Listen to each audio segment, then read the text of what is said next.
Hello, my name is Brianna Rotella, and I'm an educator with the Oak Brook Chumash Museum. I've worked with the museum for about 3 years now, developing and maintaining the ethnobotanical gardens here on site. Ethnobotany is basically the study of how people use plants for food, medicine, and material culture, such as making baskets, houses, clothing, etc. Growing up in Southern California, I always thought the hills were so brown and dead and ugly, but then when I started to look closer and identify the different plants and their names and their uses, I really developed a whole new appreciation for just how vibrant and beautiful the hills are surrounding this area. I approached the museum about collaborating and perhaps starting a garden here. I was doing my project on applied ethnobotany. You know, people think of museums as these stuffy places where everything's behind a case, behind glass, but there's really a human living component to the museum. And I mean, the Chumash people are still here, they're still present, and having this garden has opened up a bunch of different opportunities for the museum.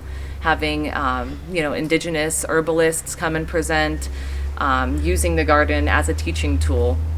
What's interesting to me is, coming from my background, I studied the clinical validation of herbal medicine for a couple of years. It's really, really incredible how we have all of this fancy science now, and they're just now validating these uses for plants that Chumash have known for thousands of years. Like a perfect example of that is elderberry. That's something that we commonly see on the shelves at grocery stores. We have elderberry teas, syrups, lozenges. And the Chumash have been using elderberry for respiratory complaints and coughs and colds for millennia. And just now we have all of these clinical trials that are now proving the efficacy of that for treating colds and flus and other issues. Now we have a variety of different plants because, as we know, Southern California, although it is dry, we have a lot of different microclimates or subclimates. We have a chaparral planter. We have a garden that is more shady that has some riparian or river-like plants that like to have water. And we also have a desert planter.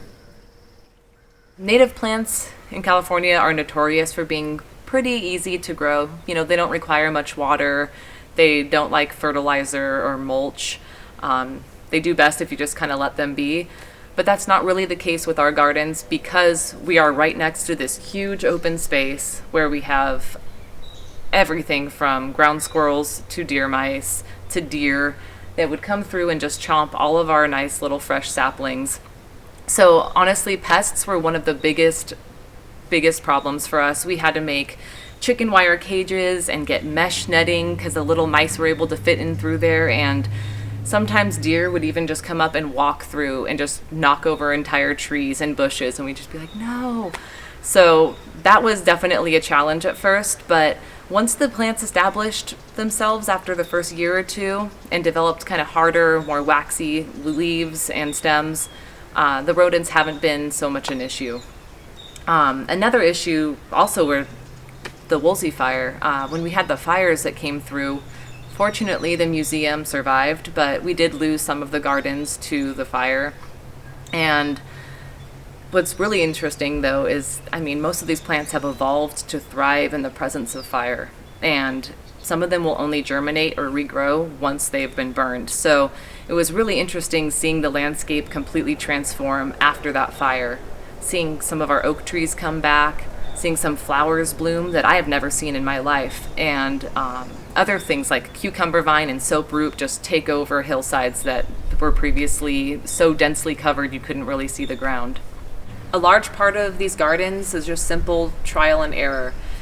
Some of the plants that we assumed would be really easy to grow and would just take off would just be eaten within days every time we replanted them, or they would die and fry out in the sun, whereas other plants pleasantly surprised us, like this big one right behind me, this marshmallow plant, which is now actually sending shooters, and it's just taking over this whole garden.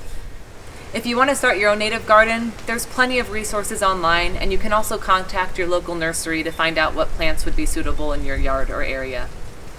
If you do live in Southern California, I highly suggest Theodore Payne Nursery, which is where we got most of our plants from. We're located at Oak Brook Regional Park, And our gardens are open to the public 7 days a week from sunup to sundown, even when the museum is closed.